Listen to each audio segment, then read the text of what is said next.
কেননা সত্য এটাই, আজকে দুনিয়াতে 200 কোটি মুসলমান, 70% দুনিয়ার সম্পদ মুসলমানের কাছে। তারপরেও আজকে মুসলমান দুনিয়াতে যতটুকু নির্যাতিত, অতীত ইতিহাস খুঁজলে এতটুকু নির্যাতিত পাওয়া যায় না। কারণটা কি? কি কারণে 200 কোটি মুসলমান হওয়া সত্ত্বেও আজকে সারা দুনিয়ার মুসলমান নির্যাতিত, নিষ্পেষিত, দীক্ষিত, অবহেলিত, ঘৃণিত? বিজাতির কাছে তো কাছে ঘৃণিত বটেই, নিজের দেশেও যেই দেশে 90% মুসলমান, বরং 91-92% মুসলমান যেই দেশে, যেই দেশগুলার অস্তিত্ব ইসলামের উপরে, আজ থেকে না। বাংলাদেশের ইসলাম কিন্তু আজকের ইসলাম না। একটু শান্তভাবে শুনলে মনে হয় বুঝে আসবে। বাংলাদেশের ইসলাম আজকের ইসলাম না। বাংলাদেশের ইতিহাস 200 বৎসরের ইতিহাস না। বাংলা সন দেখলে দেখা যায় যে বাংলাদেশের ইতিহাস কত দিনের। আমি ইতিহাসের পাতা থেকে বলতেছি, বাংলাদেশের ইসলাম কিন্তু আজকের ইসলাম না। আল্লাহ রসুল হিজরত করেন নাই তখন 4 সাহাবী বাংলাদেশে চলে আসছেন। একজনের নাম আবু ওয়াক্কাস, আরেকজনের নাম ওহাব ইবনে মালিক, আরেকজনের নাম কাসেম ইবনে হুযাইফা, আরেকজনের নাম উরওয়া ইবনে সাসা। 2 জন এখান থেকে চীনে গেছেন, 2 জনের কবর চিহ্নিত আছে। একজনের কবর চীনে, আবু ওয়াক্কাস রাদিয়াল্লাহু তাআলা আনহুর কবর গোয়ানজুতে এখনো আছে। আরেকজনের কবর মঙ্গোলিয়ার বর্ডারে, ওহাব ইবনে মালিক রাদিয়াল্লাহু তাআলা আনহুর কবর মঙ্গোলিয়ার বর্ডারে এখনো চিহ্নিত আছে। কিন্তু 2 জনের কবর এই মাটির নিচে আছে, কিন্তু কোনো চিহ্নিত নাই। একজন কাসেম ইবনে হুযাইফা, দ্বিতীয় উরওয়া ইবনে সাসা। এই 2 জনের কবর কিন্তু এই মাটির নিচে এখনো আছে। এই জন্য এই মাটির 1400 বৎসর আগের একটা ইতিহাস আছে, যেটা দুনিয়ার কোনো মাটির নাই। এই মাটির নিচে যতটুক কোরবানি লুকায়িত আছে, ওই যুগে আল্লাহর রসুলের হিজরতের আগে হিজরত করে বাংলাদেশের মাটিতে আসা, এই হিজরতের কোরবানি এই মাটির নিচে লুকায়িত আছে। আর যারা আসছেন এরা একজনও ফিরা যান নাই। শুধু একজনের ইতিহাস পাওয়া যায় তারিখে চীনের ভিতরে। আবু ওয়াক্কাস রাদিয়াল্লাহু তাআলা আনহু 18 মাস চলার পরে, আমি ওলামাদের মজলিসে বলতেছি, তাহকিক করে দেখেন, তারিখে চীনে লেখা আছে আবু ওয়াক্কাস রাদিয়াল্লাহু তাআলা আনহু যখন 18 মাস পায়দল চলার পরে মদিনা ফিরত যান, আর বাবে মদিনা দিয়া যখন ঢোকেন, তো সাহাবায়ে কেরামকে জিজ্ঞাসা করছিলেন আল্লাহর রসুল কিরকম আছেন। তো যাকে জিজ্ঞাসা করছে সে জবাব দিছিলেন, ইন্তাকালা রাসূলুল্লাহ ইলা জাওয়ারি রহমাতিল্লাহ। আল্লাহর রসুল তো দুনিয়ার থেকে চলে গেছেন।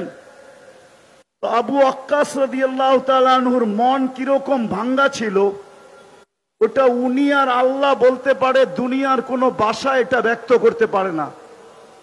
উনি মসজিদে নববীতে যে সালাম দিয়া যখন ঘুমায়া পড়ছেন, তো স্বপ্নে যুগে উনি দেখছেন যে আল্লাহর রসুল বলতেছিল, আবা ওয়াক্কাস মা বাআসতুকা লিতারজি, আবু ওয়াক্কাস তোমাকে তো ফিরত আসার জন্য পাঠানো হয় নাই, তুমি ফিরত আসলে কেন? তো উনি ঘুমের থেকে উঠছেন, আবার উনি চীনের দিকে রওনা করছেন, যেইখানে আজকে ওনার কবর, যেইখানে ওনার আজকে কবর। আমি হয়তো 11 তারিখে ইনশাআল্লাহ 20 তারিখে পৌঁছবো ওইখানে, না আজকে রাত্রেই আমার সফর আছে। ফিরতি পথে আমি চায়না হয়ে আসব, গোয়ানজু হয়ে আসব। ওইখানে ওনার কবর আছে, উনি ফিরে আসছেন আর নিজের হাতে মসজিদ বানাইছেন। ওই মসজিদে এখনো ওনার হাতের লেখা খচিত আছে। মসজিদের নাম ছিল মসজিদ মুশতাক ইলার রাসূল।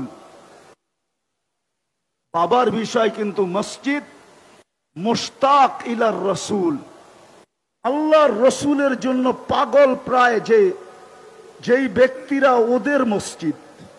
তো যেটা বলতেছিলাম, আজকে 92% মুসলমান। তারপরও আমরা জানি আমাদের দেশে আমরা কতটুকু দীক্ষিত, কতটুকু বঞ্চিত, কতটুকু লাঞ্ছিত, কতটুকু আমরা অবহেলিত, কতটুকু আমরা নির্যাতিত। মনে হয় বুঝাইতে পারি নাই। সারা দুনিয়ার মুসলমান দেশেই মুসলমান নির্যাতিত। কারণ কি? 200 কোটি সম্পদ, 70% আমাদের কাছে। দুনিয়ার তেল বলেন মুসলমানের কাছে, দুনিয়ার গ্যাস বলেন মুসলমানের কাছে, দুনিয়ার সোনা বলেন মুসলমানের কাছে, দুনিয়ার সবচেয়ে বড় টাকা মুসলমানদের কাছে। মুসলমানের চেয়ে বড় টাকা দুনিয়ার কারো কাছে নাই। 4 থেকে 5টা দেশ যদি এক হয়, তাহলে সারা দুনিয়া এরা কিনতে পারে। এত বড় টাকা মুসলমানের কাছে।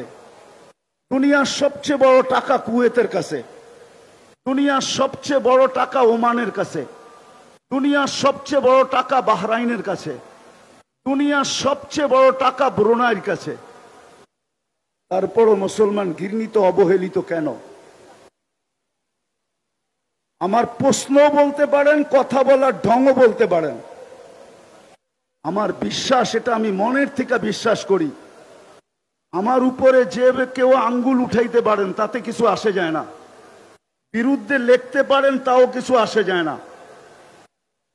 কিন্তু আমার মন বলে, আমার তাখায়ুল বলে, রাসূলুল্লাহ সাল্লাল্লাহু আলাইহি ওয়াসাল্লামের আদর্শের কারণে, যাকে আল্লাহ আদর্শ বানায় পাঠাইছেন, লাকাদ কানা লাকুম ফি রাসূলিল্লাহি উসওয়াতুন হাসানা, যেই হেদায়েতের চাওয়া আমরা প্রত্যেক নামাজের ভিতরে চাই, সূরা ফাতিহা ব্যতীত যেই নামাজ হয় না, যার ভিতরে মৌলিক বিষয় হলো ইহদিনাস সিরাতাল মুস্তাকিম। আমি মাদ্রাসার ছাত্রদেরকে বলতেছি, তোমরা একটু ভালোভাবে আমার কথাটা চিন্তা করো, ঠান্ডা মাথায় চিন্তা করো। যেই হেদায়েত আমরা প্রত্যেক রাকাতে চাই, যেই হেদায়েত মানুষের জীবনের ভিতরে সবচেয়ে বড় জিনিস, হেদায়েত প্রাপ্ত যে হয়, খোদার কসম তার কোন জিনিস দ্বারা মানুষ কষ্ট পায় না, এমনকি পিঁপড়া পর্যন্ত কষ্ট পায় না। আমি আমাদের আকাবেরদের জীবনীর ভিতর থেকে একটা জীবনী বলতে চাইতেছি। হুসাইন আহমদ মাদানী রহমতুল্লাহ আলাইহি একবার হাটহাজারী মাদ্রাসায় আসছিলেন। আজ থেকে 50 বছর আগের কথা হবে। কারো মনে আছে কিনা আমি জানি না। আহমদ শফি সাহেব রহমতুল্লাহ আলাইহি যদি জীবিত থাকতেন, তাইলে ওনার কাছ থেকে হয়তো আমার কথাটাকে সত্যায়িত করা যেত। ওই সময় কোনো নলের ব্যবস্থা ছিল না। হাটহাজারীর পুষ্কুনির সিঁড়িতে বৈশা উজু করতে হইতো। হুসাইন আহমদ মাদানী রহমতুল্লাহ আলাইহি উজু করতেছিলেন। পুরান মসজিদের সামনে পুষ্কুনি ছিল, যারা দেখছে তারা দেখছে। ওইটার এক পারের দিকে, দক্ষিণ পারের দিকে একটা পিপিলিকা পানিতে হাবুডুবু খাইতেছিল, কারো চোখে পড়ে নাই। হুসাইন আহমদ মাদানী রহমতুল্লাহ আলাইহির চোখে পড়ছে। উনি উজু ছাড়ছেন, ওই দিকে গেছেন, পানিতে নামতে নামতে হাঁটু পানিকে অতিক্রম করা রান পানি পর্যন্ত নামছেন। তারপরও পিপিলিকার নাগাল পাইতেছিলেন না। উনি মেসওয়াক বাহির করে আগে বাড়াইয়া দিছেন, পিপিলিকাকে উঠাইয়া উপরে ঝেড়া দিছেন। সমস্ত ছাত্ররা ওনার ওই সময় উপস্থিত ছিল। হুসাইন আহমদ মাদানী রহমতুল্লাহ আলাইহি। আমরা আমাদের আকাবেরদেরকে চিনি না, আমাদের ইয়াং যুবকরা আজকে আকাবেরদেরকে চিনে না। না চিনার কারণেই আমরা আকাবেরদের না অনুসরণ করতে পারি, না আকাবেরদের ব্যাপারে সঠিক মনের থেকে মুখ দ্বারা ব্যক্ত করতে পারি। বরং দেখা যায় আমাদের সমাজে ইয়াং বেস আকাবেরদেরকে পর্যন্ত লাঞ্ছিত করতে দ্বিধা করে না, আকাবেরদেরকে পর্যন্ত আঙ্গুল উঠাইতে দ্বিধা করে না। রাগ হও না তোমরা আমার কথায়, মনে উঠলো এই জন্য বলতেছি। ইমাম তিরমিজি রহমতুল্লাহ আলাইহির জীবনী পড়া দেখো। ইমাম তিরমিজি রহমতুল্লাহ আলাইহি লেখছেন যে আমার থেকে বয়সে যে একদিন বড়, তার ভিতরে আমার থেকে 100 গুণ খায়ের বেশি। ওনাকে জিজ্ঞাসা করছে আপনি এটা বলেন কি করে? বলছে খায়রুল কুরুনি করনি, আমাকে বলে আল্লাহর রসুলের জমানার যে যত কাছে হবে তার কাছে তত বেশি খায়ের। আমাদের আকাবেররা আমাদের আল্লাহর রসুলের জমানার কাছে ছিল, আমি জমানার থেকে আজকে দূরে। আমার মুরব্বী যে বসা আছে উনি আল্লাহর রসুলের জমানার কাছে আমার থেকে, যদিও আমার দাড়ি পাকা ওনার দাড়ি পাকা, কিন্তু বয়সে উনি আমার চেয়ে বড়। বিদায় আমি মনের থেকে বিশ্বাস করি ওনার ভিতরে আমার চেয়ে কোটি গুণ বেশি খায়ের রাখা আছে। তো যেটা বলতেছিলাম, হুসাইন আহমদ মাদানীকে জিজ্ঞাসা করছে হযরত আমাদেরকে বললেই তো পারতেন, তো উনি জবাব উমির না, আল্লাহর আমর আমার দিকে ছিল, বিদায় পিপিলিকাকে বাঁচানো আমার দায়িত্ব ছিল, তোমাদের দায়িত্ব ছিল না। রসুলের আদর্শ তো আমাদেরকে এটাই শিখাইতেন। আজকে সারা দুনিয়ার মুসলমান 200 কোটি হওয়া সত্ত্বেও দুনিয়ায় বর্তমানে যত আলেম ওলামা আছে 50 বছর পিছিয়ে গেলে এত আলেম ওলামা ছিল না। আজকে যত মাদারেস আছে এত মাদারেস ছিল না। আজকে যত হেফজোখানা আছে এত হেফজোখানা ছিল না। আজকে যত খোতাবা আছে অতীতে এত খোতাবা ছিল না। কিন্তু আজকে যতটুক দুর্দশা 50 বছর আগে আমাদের এরকম দুর্দশা ছিল না। কসম খোদার, আমার মুরব্বীরা আছে কিনা জানি না, কাউরন বাজারে সভা ছিল, হযরত মাওলানা আব্দুল গফফার সাহেব রহমতুল্লাহ আলাই উনি কাউরন বাজারের সভায় বয়ান করতেছিলেন। আমাদের রাষ্ট্রপতি এরশাদ সাহেব পাশে বসা ছিল, উনি তখন রাষ্ট্রপ্রধান। আব্দুল গফফার সাহেব হাসতে হাসতে বলতেছিল এরশাদ সাহেবকে লক্ষ্য কইরা যে আপনি আমাদের রাষ্ট্রপ্রধান, আমাদের একটা নীতি আছে, রীতি আছে, প্রথম দিন বাসর ঘরে যদি বউকে দেখতে হয় তাইলে আমাদের দেশে টাকা দিয়া দেখতে হয়, মধ্যখানে শালা শালিরা পর্দা ধরে, জামাই যতক্ষণ পর্যন্ত টাকা না দেয় তো পর্দা উঠায় না, নিজের বউয়ের চেহারা দেখতে দেয় না। আপনি আমাদের রাষ্ট্রপ্রধান হওয়া সত্ত্বেও আপনি আপনার বউকে এরকম খোলা ছেড়া দিলেন কি কইরা যে এখন একজন রিকশাওয়ালাও পয়সা ছাড়া আপনার ওয়াইফকে দেখে? ওইটা একটা সময় ছিল, একটা সময় ছিল, খায়রের সময় ছিল। ওনারা আল্লাহর রসুলের জমানার কাছে ছিলেন, আদর্শের উপরে প্রতিষ্ঠিত ছিল। এরশাদ সাহেব শুধু হাসছেন, কোনো প্রতিবাদ করেন নাই, কোনো জিদ বা হিংসা বিদ্বেষ ভিতরে নেন নাই যে আমি স্টেজ থেকে যায়া গফফার সাহেব তোমাকে দেখাবো তুমি কত বড় আব্দুল গফফার। কোনো প্রতিশোধ নেন নাই। কিন্তু আজকে কথা বইলা স্টেজ থেকে নামা যায় না, কথা বইলা স্টেজে বসেও থাকা যায় না। কেন এই দুরবস্থা? আমার প্রশ্নের জবাব দেন আপনারা, কেন এত দুরবস্থা? টুপিওয়ালা তো আগের চেয়ে বেশি, দাড়িওয়ালা তো আগের চেয়ে বেশি, নামাজি তো আগের চেয়ে বেশি, তাবলিগওয়ালা তো আগের চেয়ে বেশি, ওয়াজ নসিহত তো আগের চেয়ে বেশি। আমি কথা শেষ জায়গায় চলে আসছি। আজকে আমরা আল্লাহর রসুলের আদর্শকে শুধু একটা ব্যানারে আবদ্ধ করছি। সিরাত শুধু ব্যানারে আবদ্ধ আমাদের জীবনে না। আমরা সিরাতকে মানুষের সামনে তুলে ধরতে পারি নাই। রাগ হয়েন না, পায়ে হাত রাখি। গত বৎসরও এইখানে এই সিরাত মাহফিল ছিল, এর আগের বৎসরও ছিল, এর আগের বৎসরও ছিল, এই বৎসরও সিরাত মাহফিল আছে। কিন্তু আমি ওলামা তোলাবাদের পায়ে হাত রেখা বলবো, শুধু বৎসরে একটা সিরত মাহফিল করার দ্বারা জাতির ভিতরে সিরতের আকর্ষণ আসবে না, বরং আমাদেরকে রবিউল আউয়াল মাস পুরাটা প্রত্যেক মহল্লায়, প্রত্যেক মসজিদে, প্রত্যেক গলিতে, প্রত্যেক এলাকায় সিরতের প্রয়োজনীয়তা যদি মানুষের সামনে তুলে ধরতে পারি, সিরতের উপকারিতা যদি মানুষের সামনে তুলে ধরতে পারি, যে সিরতের দ্বারা আল্লাহর রসুলের আদর্শ দ্বারা যদি আদর্শবান হই, তাইলে আমাদের সমাজটা কিরকম হবে এই চিত্রটা যদি আমরা তুলে ধরতে পারি, তাইলে খোদার কসম হইতে পারে আমাদের সমাজ এরকম হবে যে এই সমাজটা সারা দুনিয়ার ভিতরে মডেল হিসাবে রূপান্তরিত হবে। যদি সারা রমজানে যদি পুরা রমজানে ফাজাইলে রমজান পড়া হইতে পারে, হজের মাসে যদি পুরা মাস ফাজাইলে হজ পড়া হইতে পারে, তাইলে রবিউল আউয়াল মাসে প্রত্যেক মসজিদে কেন সিরতের কিতাব পড়া হয় না? আমরা সবাইকে সিরতের কিতাব পড়তে বলি না কেন? সবচেয়ে ছোট একটা সিরতের কিতাবও তো পড়তে বলতে পারি। সিরাতে খাতেমুল আম্বিয়া সবচেয়ে ছোট সিরত, আমরা কেন আমাদের যুবকদেরকে উজ্জীবিত করতে পারি না? আমাদের যুবকরা সারা রাত্র নেটের ভিতরে থাকে, আনলিমিটেড সারা রাত্র ব্যয় করতে থাকে, অথচ অল্প একটু নেট খরচ হবে সিরাতে খাতেমুল আম্বিয়া পড়তে। আমরা কলেজের ছেলেদেরকে কেন হাতে পায়ে ধরে উদ্বুদ্ধ করতে পারি না? কেন স্কুলের ছেলেদেরকে পারি না?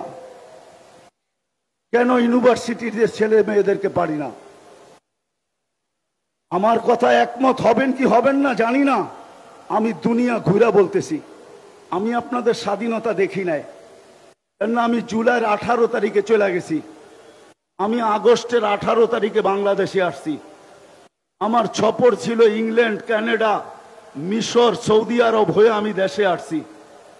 আমাদের এখন সময় আসছে, আমাদের উচিত স্কুল কলেজ সর্বত্র আমাদের উচিত, বিশেষ করে ওলামা তোলাবাদের উচিত এই রবিউল আউয়াল মাসটাকে কেন্দ্র করে প্রত্যেক গলি গলি সিরতের প্রয়োজনীয়তা বয়ান করা, প্রত্যেক মসজিদে সিরতের তালিম করা, আল্লাহর রসুলের আদর্শ সর্বক্ষেত্রে ছাড়ার কারণে আজকে আমরা নিজের দেশেও লাঞ্ছিত, বিদেশে তো লাঞ্ছিত, অন্যের হাতে তো লাঞ্ছিত, আমরা নিজেদের হাতেও লাঞ্ছিত। আজকে আমরা সিরতকে ছেড়া দিছি, রসুলের আদর্শকে ছেড়া দিছি, এর জায়গার ভিতরে আমরা আবেগকে নিয়ে আসছি, অন্য কিছুকে নিয়ে আসছি, রসুলের আদর্শকে নিয়ে আসি নাই। আসেন, যেই রসুল 23টা বছর চোখের পানি ঝরায়া আল্লাহর কাছ থেকে আমাদেরকে, সমস্ত উম্মতের ভিতর থেকে আল্লাহর কাছ থেকে আমাদেরকে যা নিয়ে দিছেন, যেই মর্যাদা আমাদেরকে পাওয়ায় দিছেন, এর চেয়ে বড় মর্যাদা কি হইতে পারে? যে রসুল আমাদেরকে পাওয়ায় দিছেন।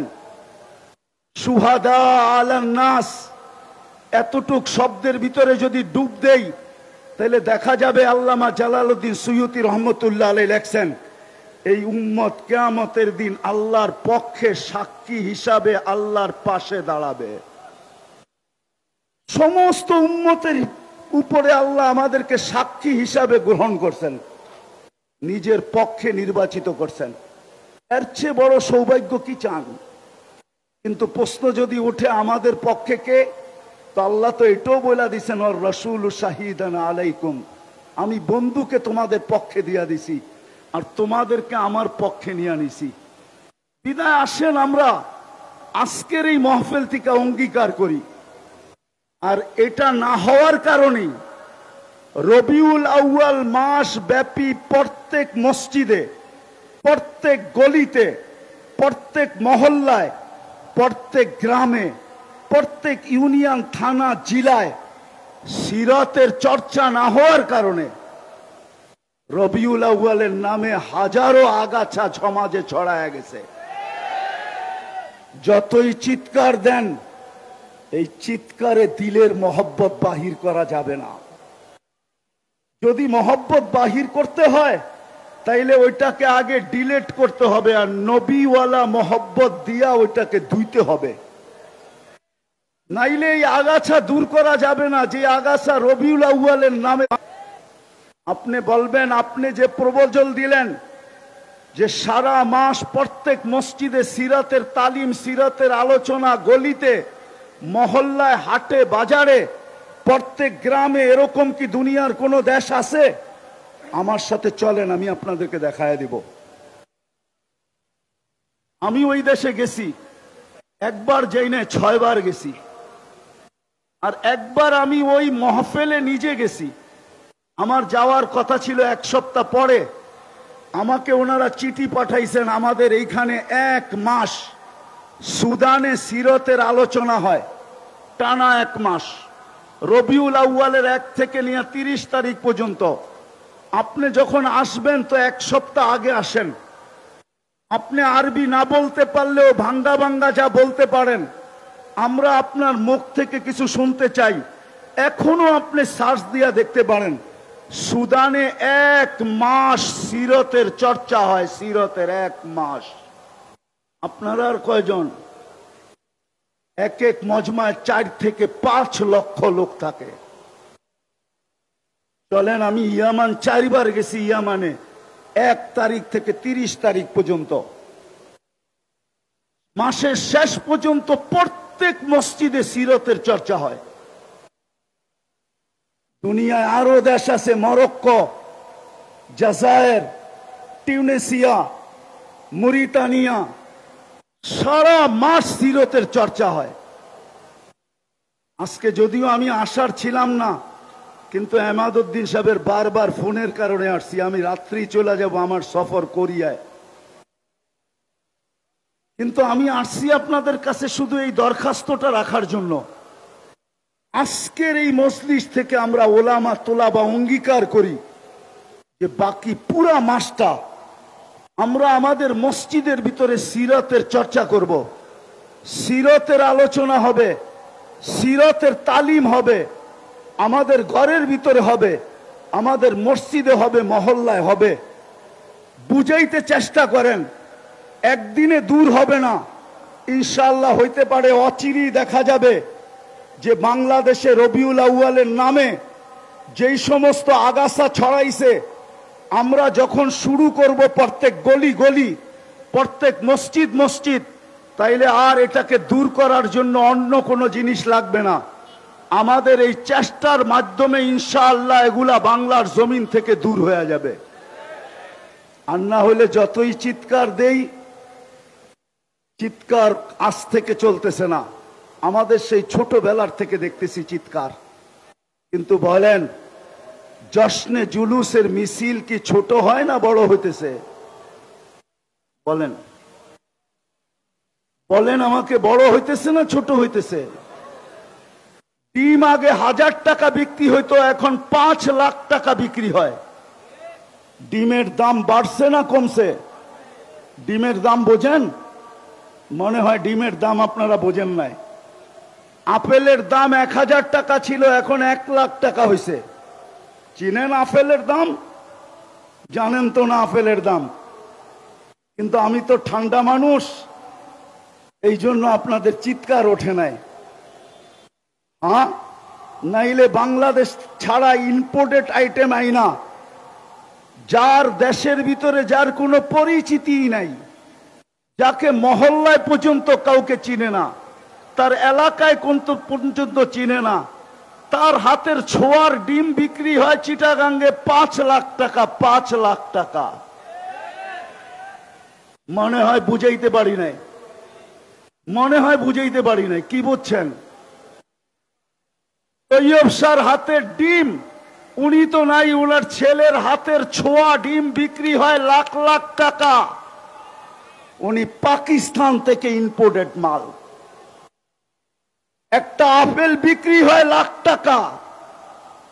বিশ্বাস হয় না? মনে হয় হয় না? না না, হয় না আপনাদের। আমার মতো গভীর জিনিস আপনারা জানেন না, শুধু উপরে উপরে জানেন।